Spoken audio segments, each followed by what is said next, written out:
APU. American Public University is proud to present The Everyday Scholar.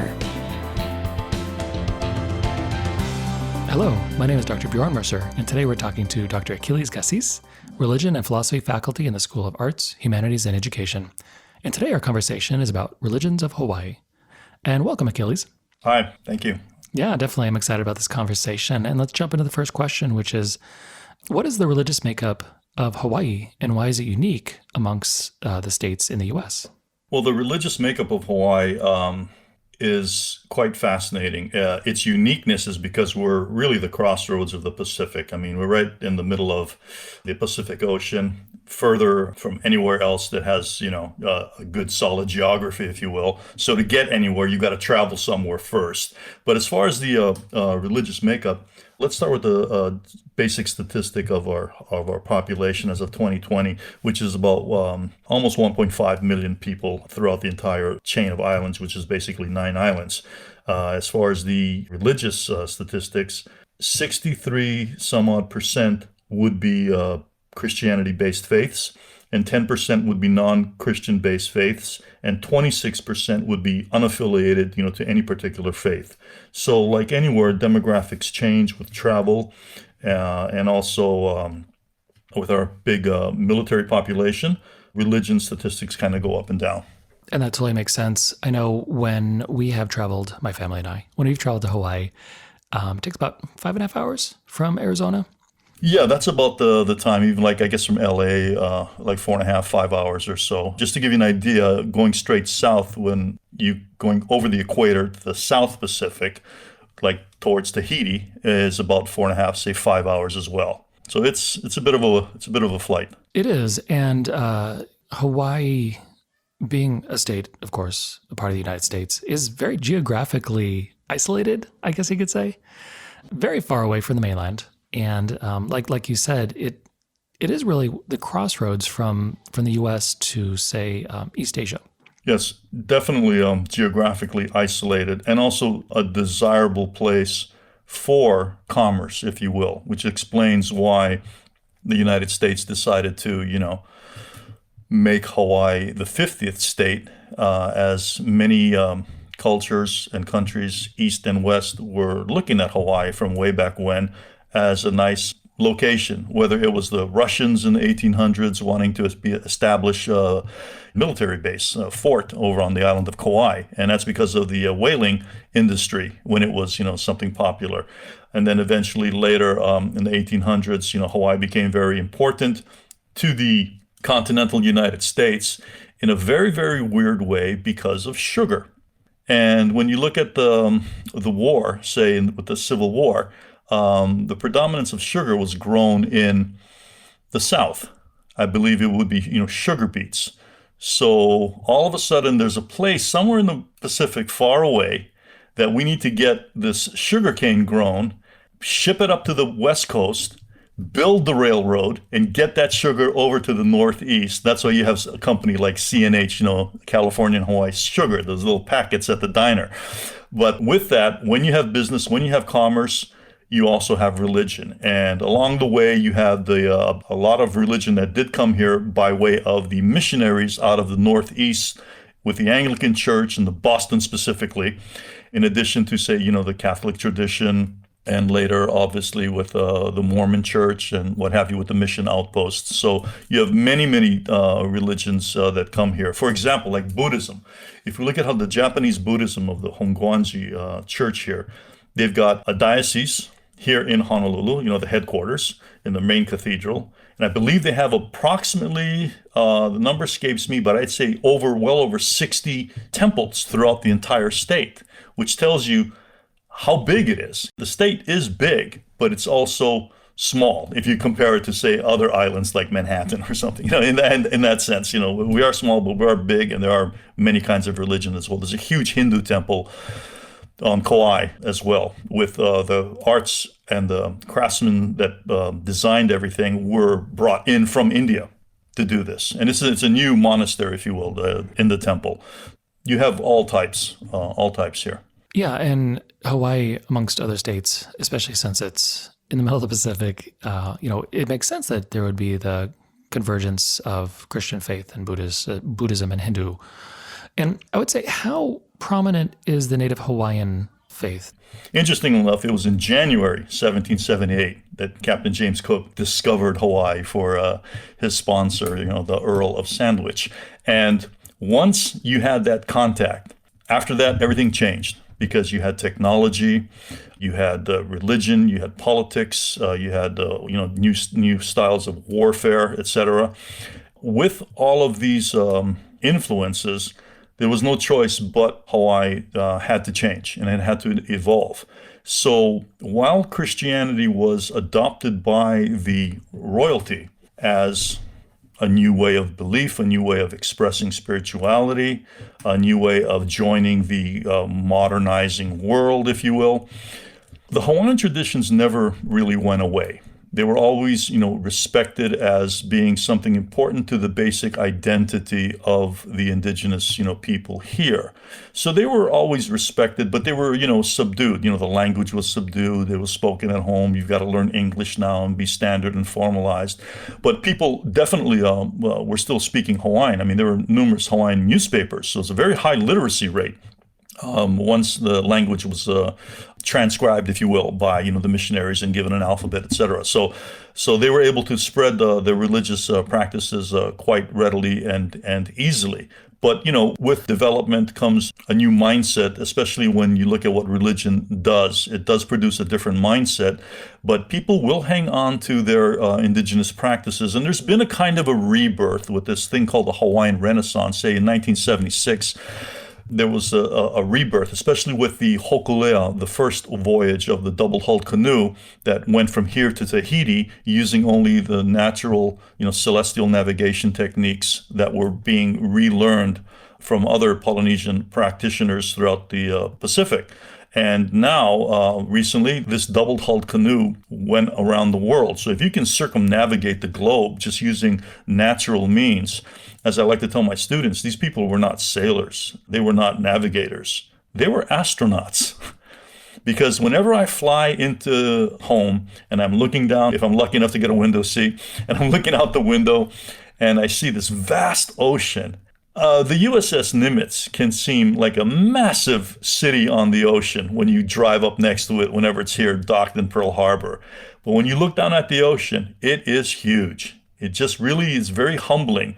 And when to think that a double-hulled canoe, I don't care how big it is, the operative word here is canoe, can go around the globe, it's a testament to the power of humanity's ability and desire to explore and go through to new horizons and really to have faith in themselves to seek a different reality. Now we do it with space, but there's still a lot to discover here, whether it's the macrocosmos of our universe or the microcosmos of who we are as individuals and human beings. And I think religion has always kind of played that role in one way or another. So it's good to hang on to as much information sources as you can get. And some of these Renaissance practices are important because in a pre-literate culture, oral tradition was very, very important for the Hawaiians and even the Polynesians in general. The best place to keep information is between your ears. And the techniques used for memorizing vast volumes of work were incredible. Say you would memorize a chant for how to build a canoe or how to navigate or how to build a structure for shelter or how to fish. It could last for maybe 20 minutes or half an hour. So it's like memorizing a passage. I mean, how many people have memorized the New Testament? It's that kind of level of memorization. And it's a different mindset, a different education process, and definitely a different religious emphasis. Definitely. And I love how you brought up so many wonderful things to talk about, and even just the memory aspect. When you talk about the double-hulled canoe, that sounds absolutely terrifying to me. Even going from island to island in Hawaii in a double-hulled canoe, it would be a lot for me. And then to go, from one island state to the next. And, I think as contemporary humans, we think we're brilliant. We think we're so brilliant in all of our, fancy technology. But to think of what old or ancient humans had to do in traveling from island to island in a double-hulled canoe, or going back to like the Western tradition, memorizing the Iliad and the Odyssey, or memorizing the Bible, or, memorizing the Quran, or I would say even the troubadours and the trouvères of like medieval Europe. It was all in their head. And that's where they memorized it, and that's where their culture came from and how they connected with people and entertained and shared their faith. And today, I can't remember anything. Well, it's important to be able to not just objectively study something as a, subject, but, these are traditions and cultures and religious worldviews that you don't leave on the shelf, if you will. You don't leave them on the back burner of your memory. You live them. Well, it's better to have everything memorized than have a super ironclad memory, of course. But, what personal, say, daily phrases does a person keep in their mantra wallet, if you will, for their daily use? We hear things like, carpe diem, other political kinds of phrases, ask not what, your country can do for you, but what you can do for your country. These little bumper sticker phrases that really have a profundity to them.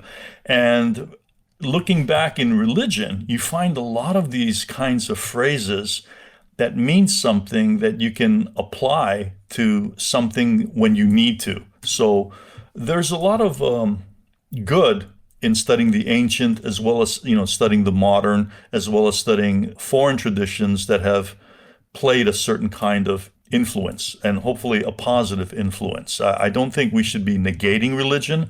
I don't think we should be attacking religion. I don't think we should be dismissing religion. I think we should look at the word religion itself and say, wait a minute, if this comes from the Latin religare, which is not an exotic menu item, but it means to unite or to combine the tangible, say, with the intangible. Now we're seeing religion for what it is. It's something good. But like any human endeavor, sometimes the wrong things get in the way, unfortunately. But you can apply that to anything: technology, religion, the arts.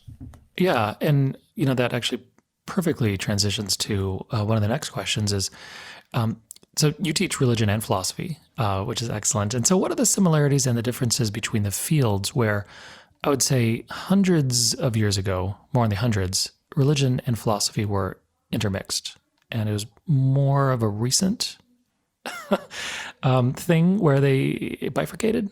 I always wondered about that, how even, how some schools categorize religion as in a philosophy. And I'm thinking, well, these are two distinct sources of cognitive, understanding, in the sense that philosophy is a study of thinking in slow motion.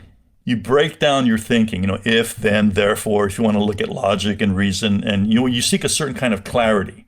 And you have to study the art and logic of thinking so that you can frame abstract thoughts and perspectives in a manner that is meaningful, engaging, inviting. Because it is with religion that asks the deep questions. And when you ask deep questions, what happens is you have deep thinking. And when you have deep thinking, what happens is that's when you have deep learning. So to ask a question like in a philosophy class, what is reality? Is there a reality? I've had the whole gamut of responses from, wow, this is a great question. I've always think about this. I was talking about it with my friend the other day in the discussion forums, And other people are like, oh, this is just an exercise in semantics. It's a waste of time. We're here. Let's get to work. I got things to do. And both perspectives are absolutely valid. Now, say I pick a philosophy that's become a religion, and that would be Buddhism. People talk about, oh, I can't wait to experience nirvana as a Buddhist, to be generically Buddhist, because there's a million different kinds of Buddhism, if you will, like the different kinds of Christianity. But the basic idea is that if I reach a certain level of nirvana, which is an extinguishing of my desires, I extinguish the flame of desire, and therefore I have no more suffering. If I reach that point, well, how do you explain, nirvana? And I remember seeing a documentary where the person mentioned it's like a tadpole talking to a frog. And the frog is talking to the tadpole and trying to explain nirvana from different dimensions in terms of how you were as a tadpole and how you've evolved as into a frog. And the frog will tell the tadpole, no, land has no water over it. You can't swim over it. It's not like air. There aren't any fish here. And eventually the tadpole thinks the frog is insane. So you have fundamental different worldviews that are different. They're not competing with each other, but they're different. And to look at how people function in different worldviews, I've always found that fascinating. In other words, how can I apply that to my daily living?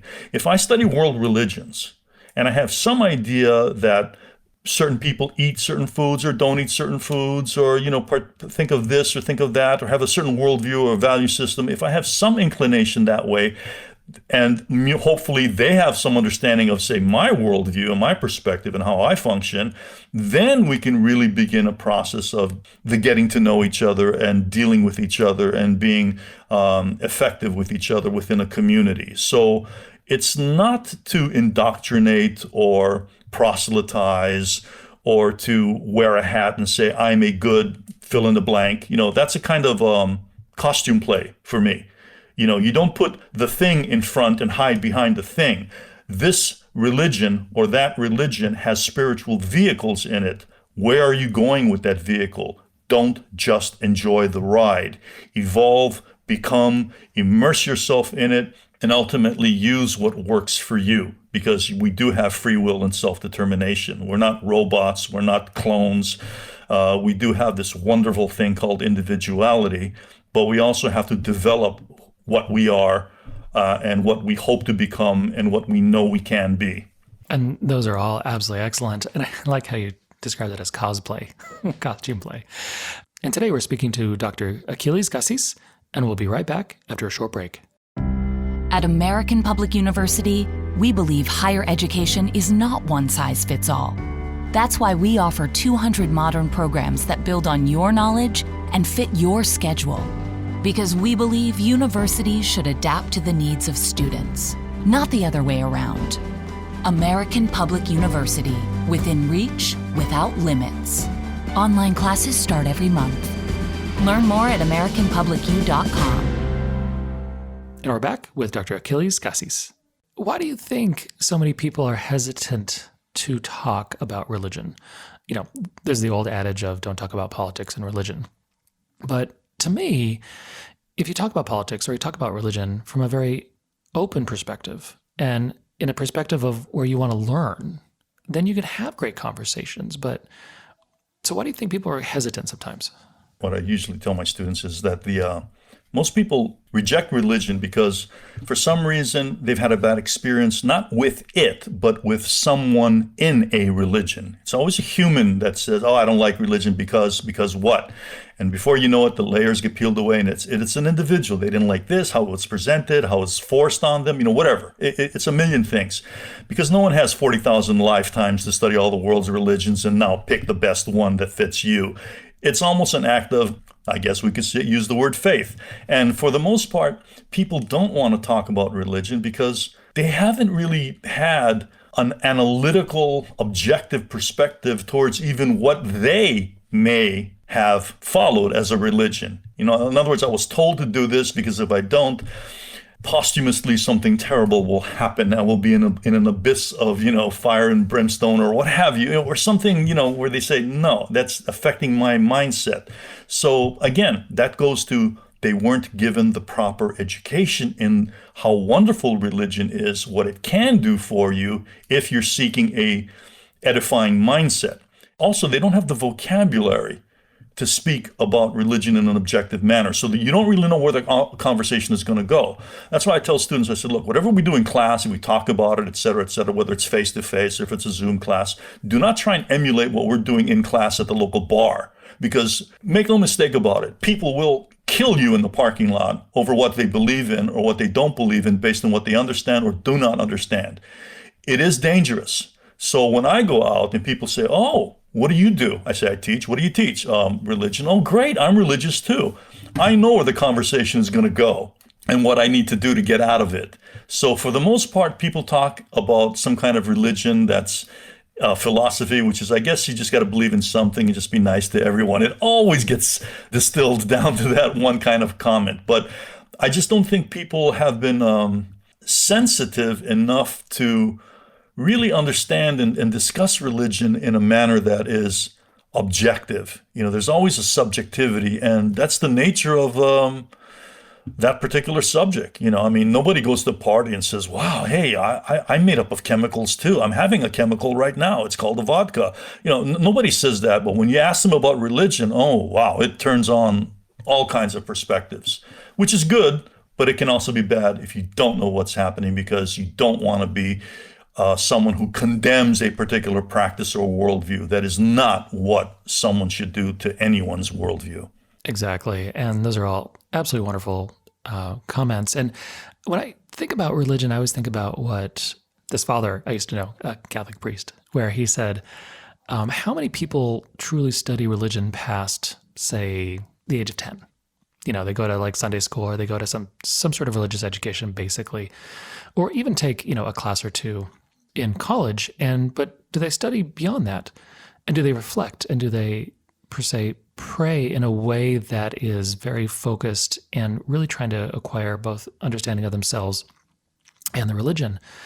And I'd say very few people do that. And I'll say, people oftentimes study scripture, but then I'll say they repeat the scripture as was repeated to them at their local church.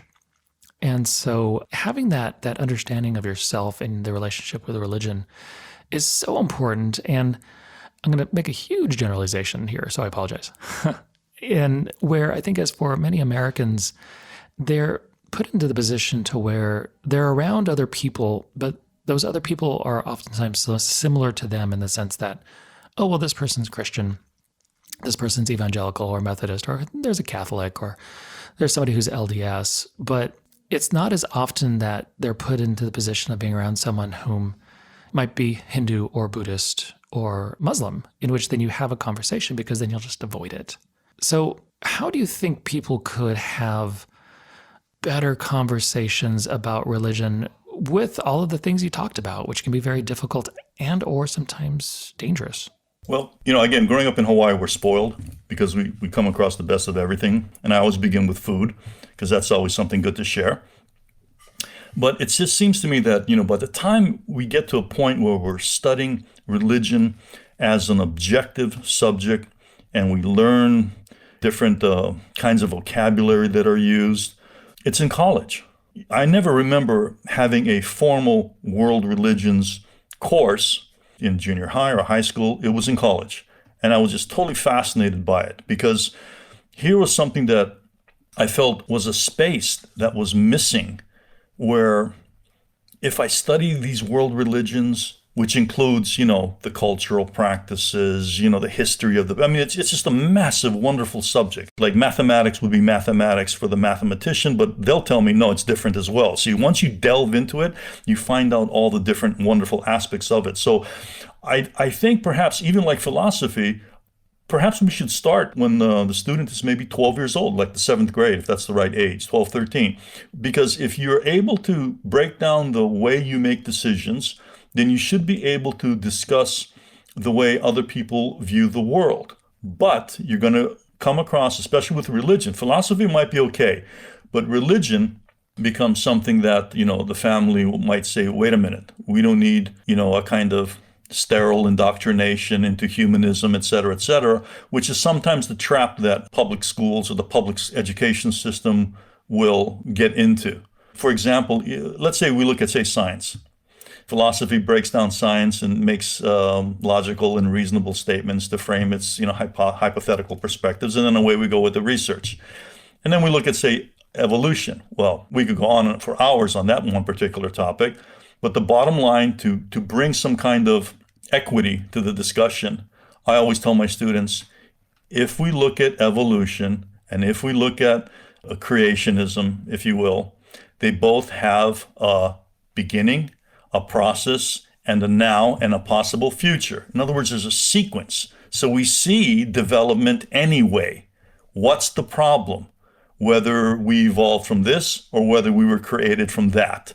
Then it becomes a personal choice. But see, even to get to that simple breakdown, I don't know how many headaches I've had along the ways to be able to distill it to that particular phrase, knowing where the conversation is going to go. So it's very difficult, but it involves a kind of an intellectual training as much as any other subject to make you someone who's able to have a discussion, even an informal discussion at a dinner table. For sure. And in one of my previous podcasts with a philosopher, she grew up in Italy, and she said that they start studying philosophy at around 12, maybe 14. It's in high school and several years of it, which actually sounds absolutely wonderful, because studying philosophy and being able to learn and be logical and learn about fallacies and really dissecting arguments is really one of the more important things we do as humans. And so that would be very helpful, and I think really needed. I mean, I never had a philosophy course in high school, and my education was 100% public, so there was no discussion of religion.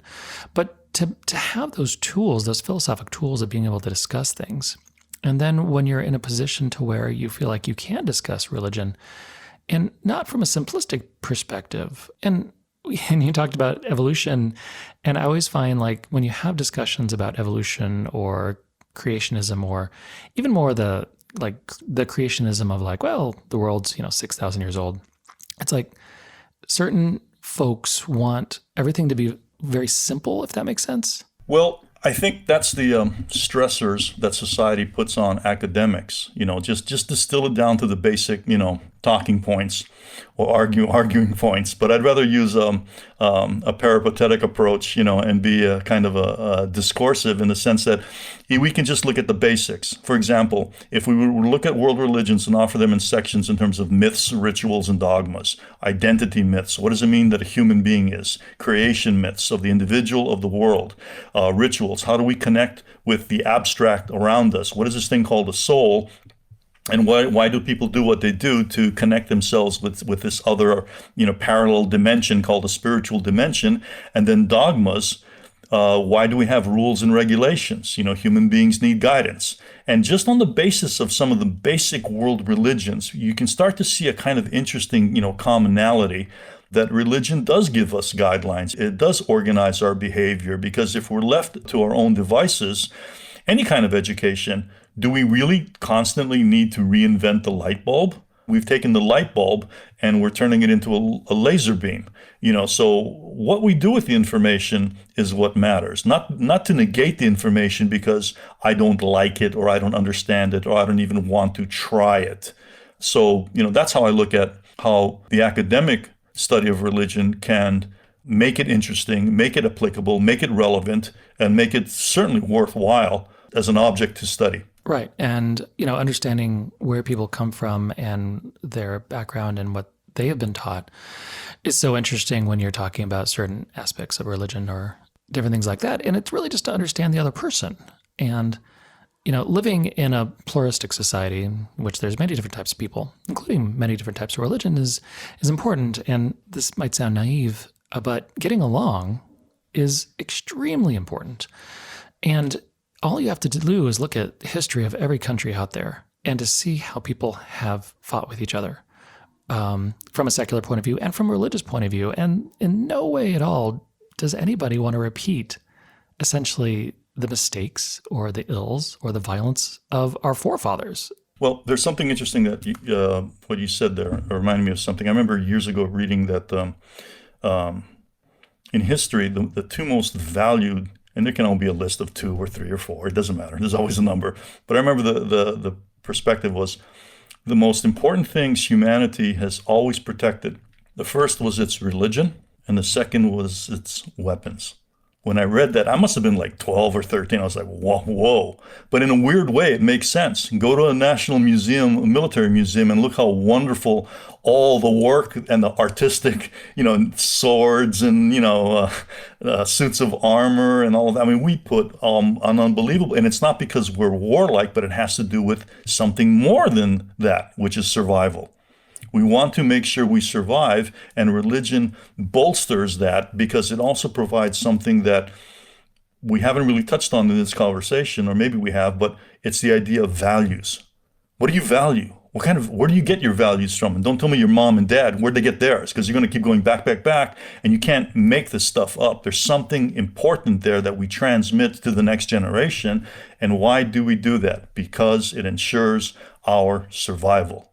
I was thinking that exactly. And through a religion, or even living in an area where everybody has a similar type of cultural upbringing, but religion helps, you then have a commonality amongst people. So somebody who was raised in Arizona or Hawaii can have a similarity to somebody who was raised in Germany or even Japan.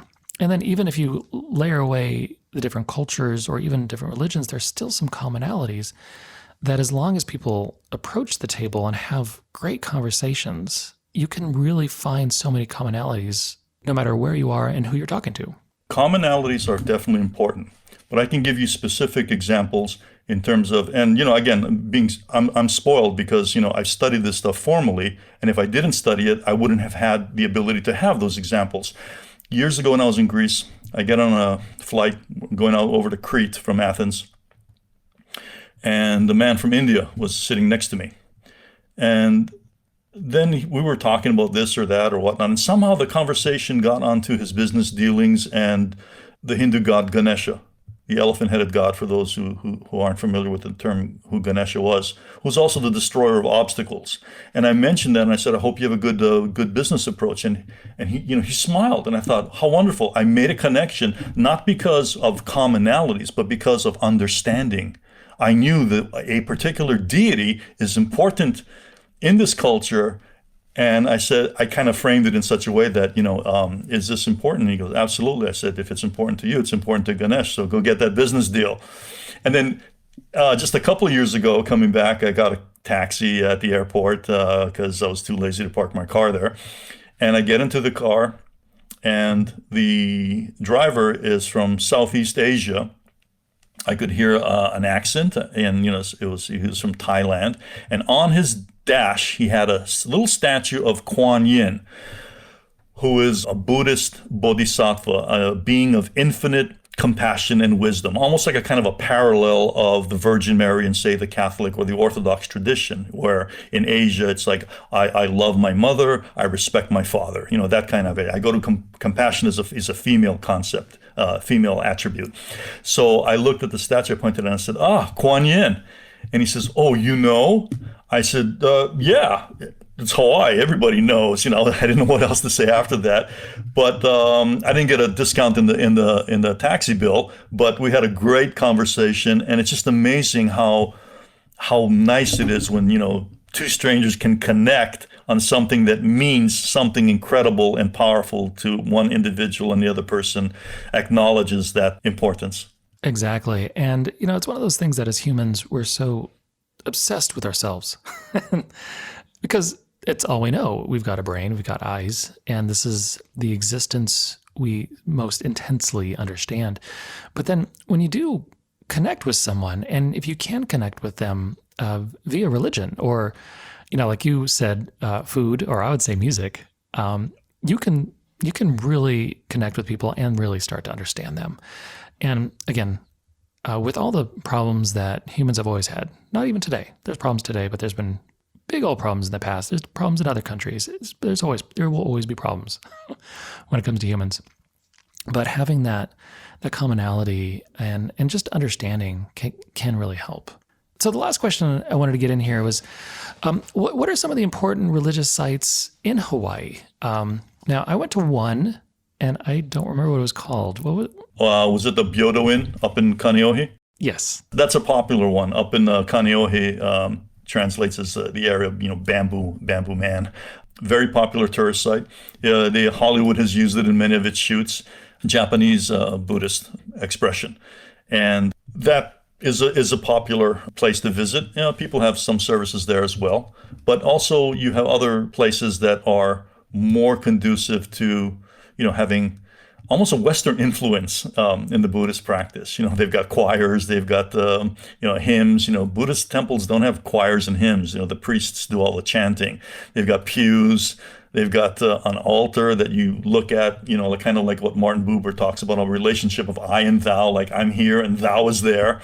Whereas when I went to Japan at like Todaiji and I walked around the temple, it's like you just walk around. You just kind of like go on this journey, kind of walking journey of different levels and eras of the Buddha's life, and kind of a journey, if you will. Whereas the idea of pews and an aisle, very, very Western. Organ in a Buddhist temple is very, very Western. But that's the influences. But the core aspect doesn't change. So you have like the white temple that I'm really kind of been talking about is the Hongwanji temple, which has a fusion of East and West, Greek Corinthian columns, Indian stupa structures, Japanese wide golden leaf temples, altars, if you will. You've got the Anglican Cathedral in the center of Honolulu, the St. Andrew's Episcopalian, where some of the rocks were even brought over to Hawaii as ship's ballast when the cathedral was being built. So you have many, many structures, and if they've got the economic means to build their style of building and they can get the real estate, when they build something, they build with permanence, and it is wonderful just to go to these places. I look at these structures and these places as the jewels of a community, which is why I had done an 11-year documentary called Sacred Sites of Hawaii, Religion in Paradise. And I went into these places and was able to film and discuss with the caretakers and the clerics there, because oftentimes, even in any city, we'll drive right by a giant cathedral and say, gee, I wonder what that's like in there, but I don't want to go in there because I'm afraid or I'm hesitant, or there's some trepidation involved on the part of the individual to want to go there. And I tell my students, just go visit. These are good people. They want to share things with you. They're nice places. Don't shortchange yourself because you don't know. Right now it's no. All you got to do is ask. No, and I love that. And like you said, especially in Hawaii, land is so expensive that if you build anything, it's going to be forever. And many of these religions have like cultural festivals. The Japanese have theirs. The Greek church has theirs. The Buddhist temples have the annual Obon dance. And again, you got the great barbecues, you got the great music, they're just wonderful. You're spoiled. You're year-round party time. You can only imagine what Chinese New Year is like here. I mean, the fireworks are just phenomenal, let alone the regular New Year. Oh, for sure. No, it would be wonderful. And so thank you for such a great conversation about Hawaii and the religions of Hawaii. Any final thoughts?